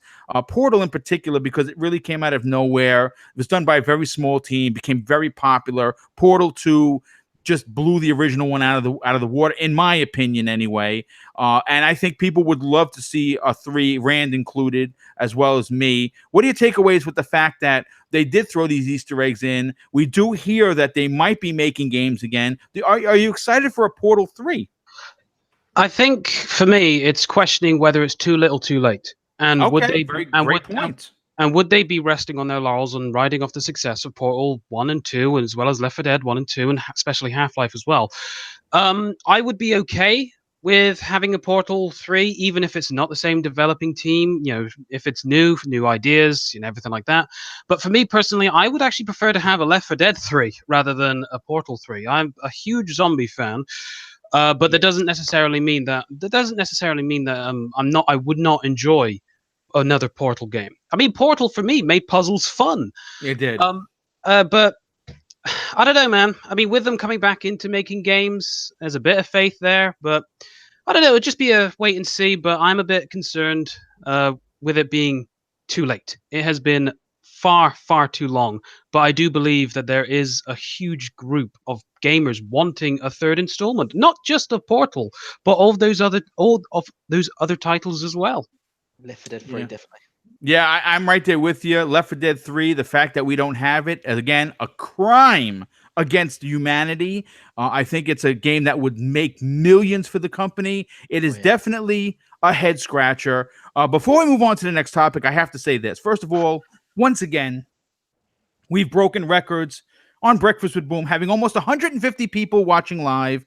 And for a small channel like mine, that is a big deal. So I bow to you and tip my hat. Thank you so much for the support that you guys have shown this channel. I am going to ask one more time, simply because tonight's Crossfire, it will not be fun if I can't hear. And why do I say that? Because if I don't ask you to hit the like button, the minute I get on the show tonight, Mooch, the guy that yells, hashtag who's yelling, is going to blow out my left eardrum. So please, for the love of Jehovah, save Boom from this tragedy and hit that like button so I can tell him, yes, I did in fact tell you to hit the like button. Now, moving on to the next topic.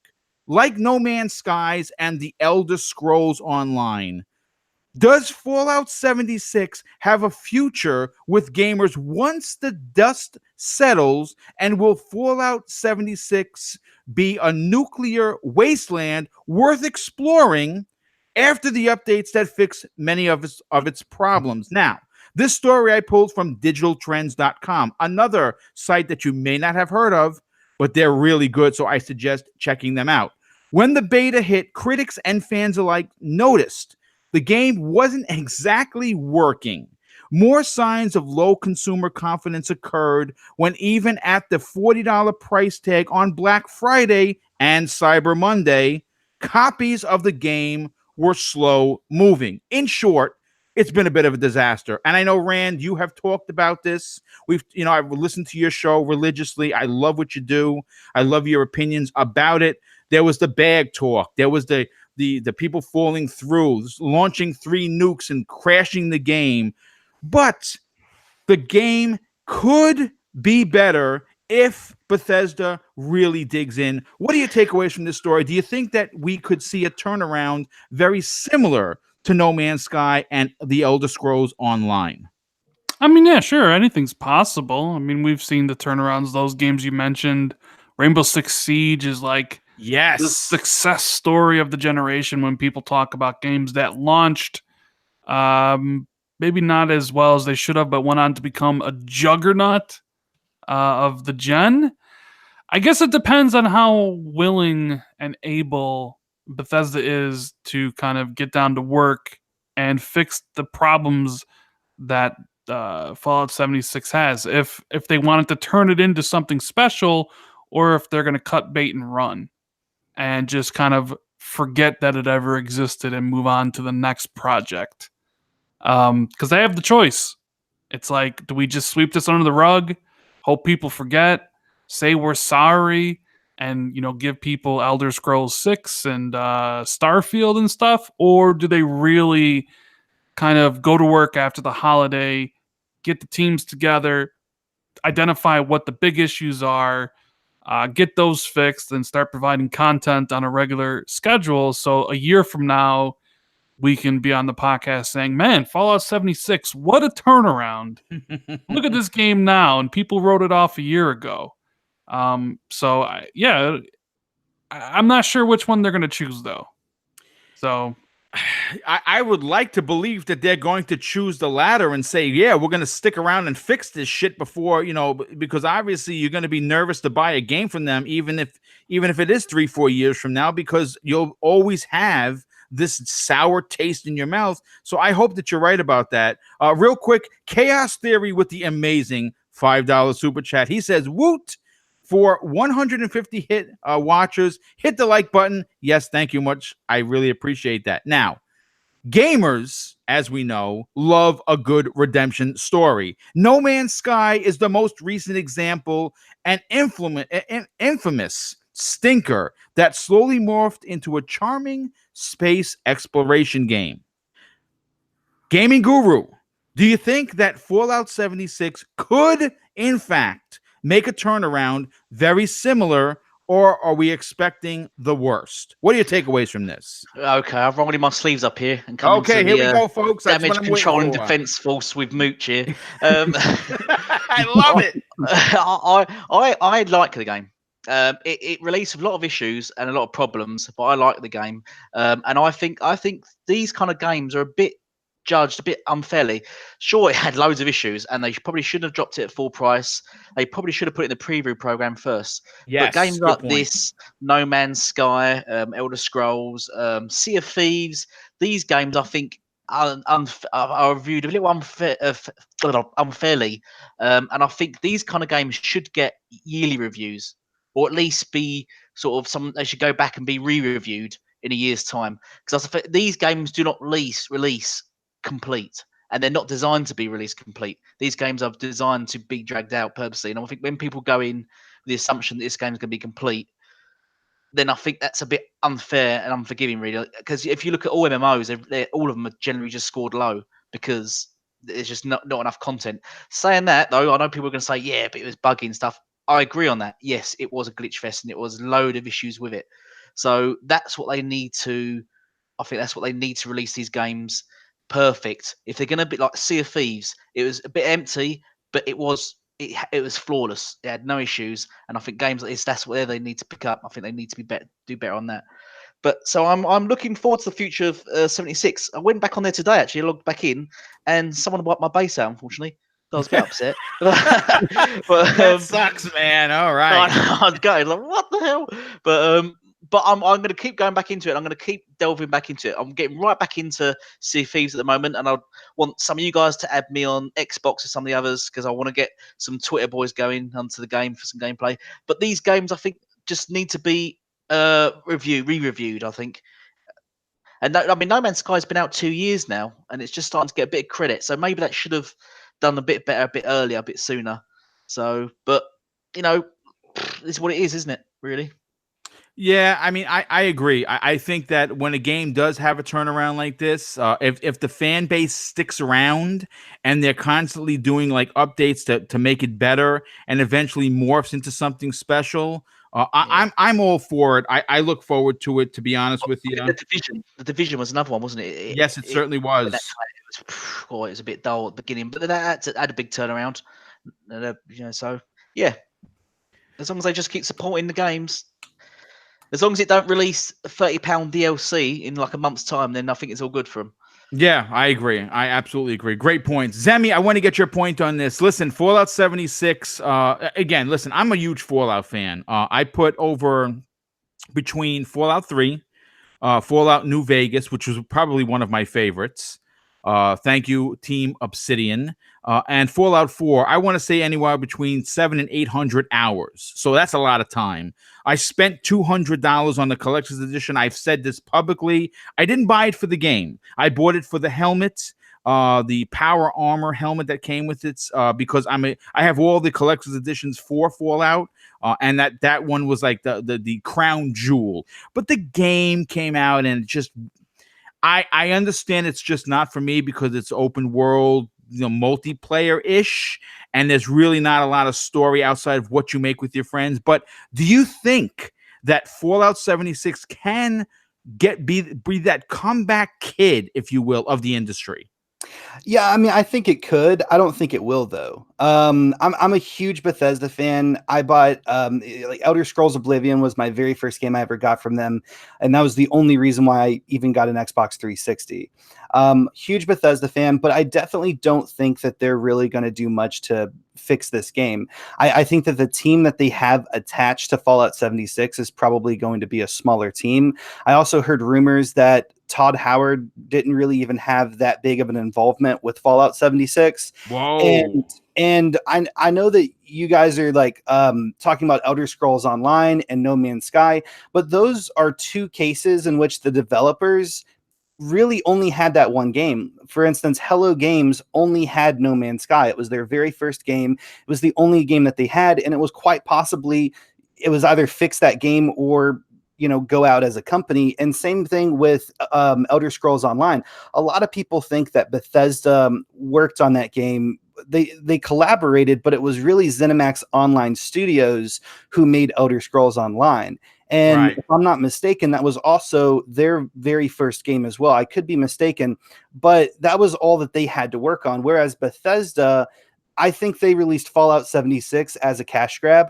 I think that they released it so they could go up to ZeniMax, who is like their mother company, Right. and say, hey, we want more money, and we want to get more people on our staff because we're going to need it whenever we, make Elder Scrolls 6 and Starfield. And I think that it was a big calculated money grab and way for Bethesda to get what they need to be able to produce Starfield and Elder Scrolls 6. And because they have these two huge major titles that are going to be releasing next gen, I definitely don't think that they're going to spend a lot of resource or time on Fallout 76. I think that they're just going to move on to their other projects. Well, you know what? If that in fact is the case, you make a good case here. Let me just say that. And you're 100% right. They are looking towards the future. I don't know what they're going to put in the back end for Fallout 76. I will say this. If they abandon this title, like you're suggesting, my love for the company is going to be reduced. My trust in Todd Howard, who is one of my favorite developers of all the industry, is going to be hurt. There's no doubt about it. I hope that is not, in fact, the case. But Tom, I'm going to get your last point on this particular topic. Now, the next 6 to 8 months, I think, are crucial to set Fallout 76, but more so the Fallout franchise. I think that there is a trust issue that's going on, like I just said. But I want to know, do you think that the game could see the same redemption as something like what we talked about earlier, No Man's Sky? What are your takeaways on that? Now, I haven't actually played No Man's Sky, and I've only played very limited amount of the Elder Scrolls Online. Were they really bad? I know, obviously, I know about No Man's Sky, but for example, Elder Scrolls Online, was that really bad? Did it get as much heat as Fallout 76 is getting right now? I don't think so. No, it didn't. No. Okay. Well, I think it's because Fallout as a series is probably my favorite, and I think I'm being a little bit biased when I say that I enjoy Fallout 76. I haven't fully. I just love the way that those games are presented to me. Okay, yes, Fallout 76 does not have the same soul as the likes of New Vegas and 3 and 4. But I think the best way to play the game is to not look at it as the usual Fallout game. You look at it as a completely different beast. Do I think that they can redeem it from what has already been done? Yeah, I don't see why not. I mean, what everyone's already said has been, pretty much what I've got to say. But I'm just gonna I've got the game myself. I'm gonna keep playing it for what it is, and I'm just gonna see how it goes. I'm not gonna give up on it just yet, me personally. Well, listen, dude. You know what? I'm glad you're enjoying it, and that's great that you're going to hang around. That's what fans do. But I'm going to say this: this has been one hell of a show. I was able to get to every topic on my list, which is sometimes very difficult to do because, as a host, I don't rush anyone off. I want everyone to come on my show, have a good time, have some laughing, and talk about gaming in any way they see fit, even if it's long-winded, because that's what my wife says that I could be sometimes, which is true. But you know what? I first want to say this. I want to thank the chat. Once again, you are the star of the show. And the one thing that drives me to keep doing the live content, you play nice with each other. You guys talk gaming. You have fun. And at the end of the day, that's what it's all about. But I could not do this show without the incredible panel that I had lined up today. First and foremost, I have to thank Rand. Rand, listen, let me tell you something.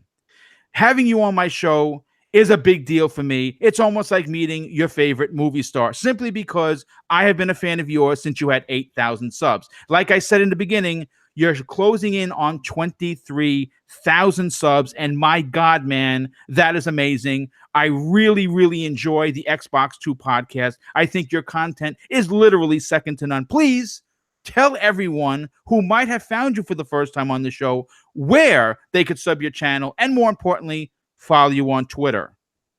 All right, though. Thanks for having me, Boom. If you guys want to see more videos from me, I run a YouTube channel, Randall Thor 19. Basically, just search it on YouTube. I actually have a huge giveaway going on right now, Boom. Nice. Talk about it. Giving away so 1 year of Xbox Live, 1 year of Game Pass, and 100 games. Whoa, that's awesome. Yeah, so there's going to be 3 winners. The grand prize is 1 year of Xbox Live Gold, 1 year of Game Pass, 50 games, random. Second place is 30 games, random, and third place is 20 games, random. Dude, I'll take 20. I'll take third place, no problem. That's great. I know, right? So if you can, it's on my YouTube channel in the podcast description, but you can find it on my Twitter account, which is Randall Thor 19. So I appreciate having me on. It was a fun time getting to talk about all these different topics and meeting all these wonderful gamers here on the panel. So I appreciate it, and hopefully we can do it again sometime in the new year with a lot of new stuff to talk about. Oh, dude, I'm definitely going to have you back. Thank you so much for being here. And there's going to be a lot to talk about in 2019. There's lots of games, lots of new stuff coming out. But once again, thank you so much. Elite Gaming Guru, I need to go to you next. Listen, dude, let me tell you this.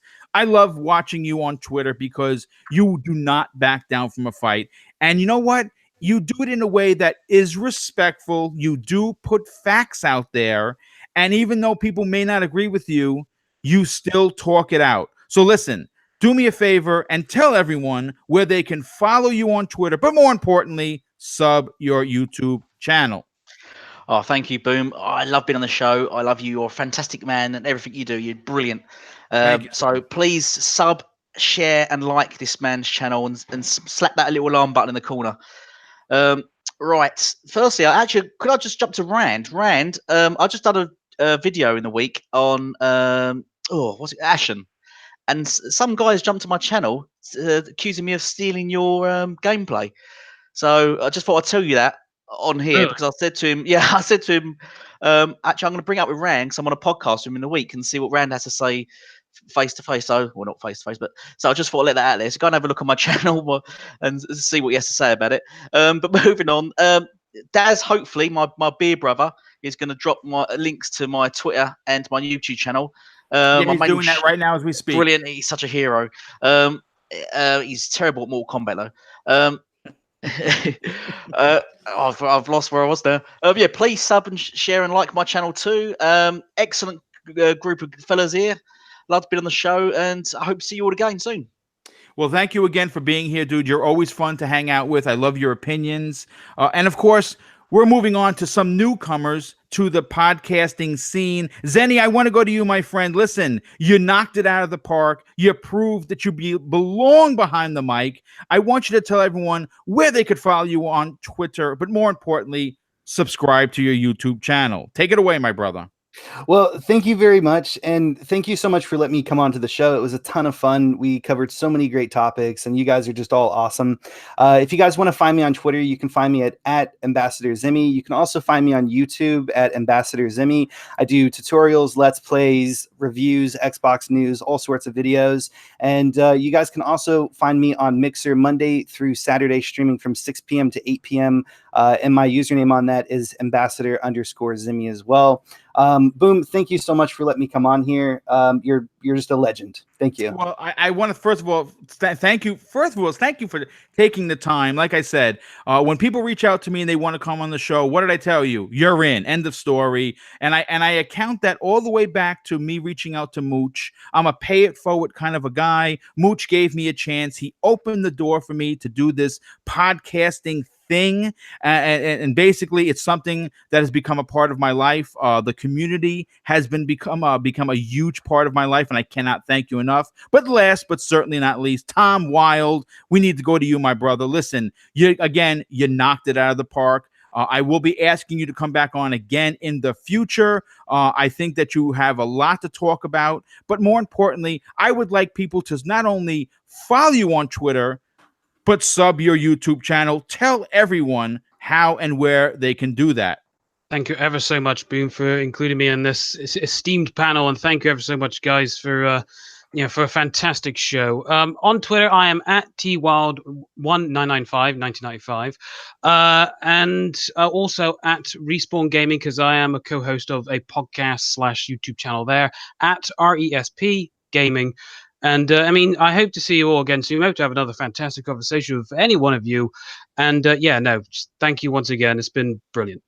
Well, listen, once again, a big shout to the panel, a big thank you to the chat, an extra big thank you to the sheriff of the chat, UK Dazarus, who does not suck at Mortal Kombat, and I'm a victim of that, where he destroyed me live, and it's on video, so you can see BoomStick suck at Mortal Kombat, so good on him. But I want to thank everyone, the 100 and plus 50 people that took the time to check out this channel. All I ask is two things. One, you hit the like button. Two, share this with your friends on social media so I can grow the channel to be even bigger. I'm 60 something subs away from 2,000. And for me, that for a guy that's only been doing it for a year, that is a big deal. So once again, from the bottom of my heart, thank everybody in the community for the support. Once again, panel, you guys rocked. And I will see everyone next week on the next episode of Breakfast with Boom. Have a great weekend, everyone.